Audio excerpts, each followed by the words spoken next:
चाकण एमआयडीसीच्या वाहतूक कोंडीत चक्क खासदार निलेश लंके अडकले। बराच वेळ वाट पाहून वाहतूक कोंडी सुटण्याची चिन्हे दिसत नसल्यानंतर खासदार लंके यांनी स्वतः रस्त्यावर उतरून वाहतूक कोंडी काढली। चाकण एमआयडीसी मधील मोई येथील वाहतूक कोंडी काढण्यासाठी खासदार निलेश लंके यांना शुक्रवारी 10 एप्रिल रोजी रस्त्यावर उतरावे लागले।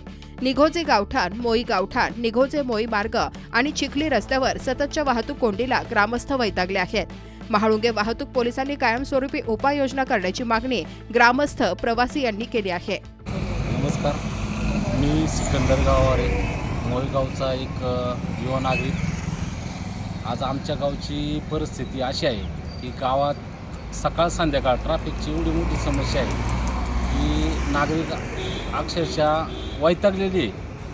आज ट्रॅफिकची समस्या एवढी मोठी आहे की गावातले एखादा इमर्जन्सी पेशंट जर हॉस्पिटलमध्ये न्यायचा झाला तर त्याला हॉस्पिटलमध्ये नाही तर मध्यंतरी स्मशानात न्यावं लागेल अशी परिस्थिती। आज गावची परिस्थिती आज घडलेली घटना आहे की स्वतः खासदार निलेश लंके साहेब मुळी गावातील ट्रॅफिक काढतायत। यापेक्षा दुर्दैवी गोष्ट कुठली, आज प्रशासन काय करते, तालुक्यातले पुढारी काय करतात, गावची ग्रामपंचायत काय करते, ह्या वाहतूकच्या समस्येवर काहीच पर्याय निघू शकत नाही का?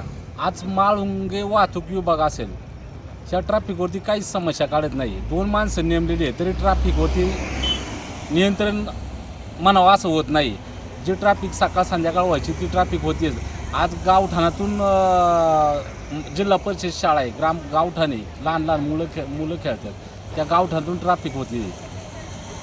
सकाळची मुलं शाळेत सोडायची म्हणलं तर पालकांना शाळेत जावं लागते। शाळा सुटल्यानंतर मुलांना पालकांना शाळेतून घरी आणावं लागत आहे। ही खूप वाईट गोष्ट आहे। तरी प्रशासनाला आणि माळुंगे वाहतूक विभागाला माझी हात जोडून विनंती आहे की या ट्रॅफिकची समस्या लवकरात लवकर सोडवावी।